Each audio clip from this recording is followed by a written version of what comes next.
இன்னைக்கு நாம பயன்படுத்துற ஸ்மார்ட் போன்ல இந்த ஒரு சின்ன சிப் இல்லனா அது வெறும் டப்பா தான். ஆனா ஆரம்பத்துல மொபைல் போன்ல சிம் கார்டுங்கிற ஒண்ணு இல்லவே இல்லைன்னு சொன்னா நம்புவீங்களா? ஒரு நெட்வொர்க்ல இருந்து இன்னொன்னுக்கு மாறணும்னா நீங்க போனையே மாத்த வேண்டிய நிலைமை ஒரு காலத்துல இருந்தது. அது மட்டும் இல்ல, முதல்ல வந்த சிம் கார்டு ஒரு ஏடிஎம் கார்டு சைஸ்ல பெருசா இருந்ததுன்னு சொன்னா நம்புவீங்களா? ஒரு சின்ன பிளாஸ்டிக் துண்டுக்கு பின்னாடி இவ்வளவு பெரிய கம்யூனிகேஷன் புரட்சி ஒளிஞ்சிருக்கா?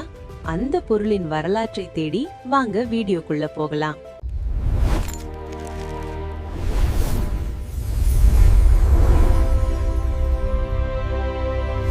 ஆயிரத்தி 1980களில் மொபைல் போன்கள் அறிமுகமான போது அதில் சிம் கார்டுகள் கிடையாது. போன் வாங்கும் போதே ஒரு குறிப்பிட்ட நெட்வொர்க் நிறுவனத்துடன் அது இணைக்கப்பட்டிருக்கும். இத எம்பெடட் சிஸ்டம்னு சொல்லுவாங்க. அதாவது நீங்க ஏர்டெல்ல இருந்து ஜியோக்கு மாறணும்னா உதாரணத்திற்கு உங்க போனையே தூக்கி போட்டுட்டு புது போன் தான் வாங்கணும். இது மக்களுக்கு ரொம்ப கஷ்டமா இருந்தது. இந்த தொல்லைக்கு ஒரு தீர்வா 1991ல ஜெர்மனியை சேர்ந்த ஜிசிடி அப்படிங்கிற நிறுவனம் தான் உலகத்தோட முதல் சிம் கார்டை தயாரிச்சாங்க. ஆனா இது இன்னைக்கு நாம பாக்குற மாதிரி குட்டியா இல்ல. உங்க மணி பாஸ்ல வச்சிருக்கிற ஏடிஎம் கார்டு அல்லது கிரெடிட் கார்டு சைஸ்ல பெருசா இருந்தது. இதோட மெமரி வெறும் 64 KB தான். ஆனா இதுதான் மொபைல் உலகத்துல ஒரு பெரிய மாற்றத்தை கொண்டு வந்தது. ஏன்னா இப்போ நீங்க போனை மாத்தாமலேயே கார்டை மட்டும் மாத்தி வேற நெட்வொர்க்குக்கு மாறிக்க முடியும். காலம் மாற மாற போன்கள் சின்னதாக ஆரம்பிச்சது. அதனால சிம் கார்டும் சின்னதாக வேண்டிய கட்டாயம் வந்தது.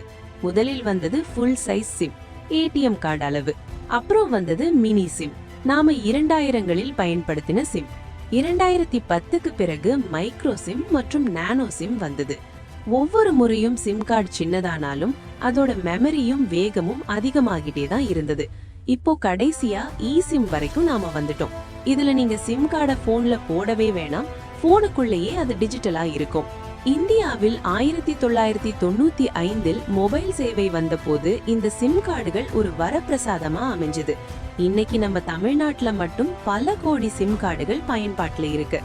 ஒரு பிளாஸ்டிக் துண்டுக்குள்ள இருக்கிற அந்த சின்ன சிலிகான் சிப் தான் உலகத்துல இருக்கிற யாரையும் ஒரு நொடியில நம்ம கிட்ட பேச வைக்குது. சிம் கார்டே இல்லாத எதிர்காலத்தை பத்தி நீங்க என்ன நினைக்கிறீங்கன்னு கமெண்ட்ல சொல்லுங்க.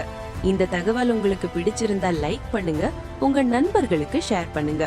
அடுத்த சுவாரஸ்யமான வேறு கதையுடன் வருகிறேன். இது உங்கள் பொருளின் வரலாறு. நன்றி, வணக்கம்.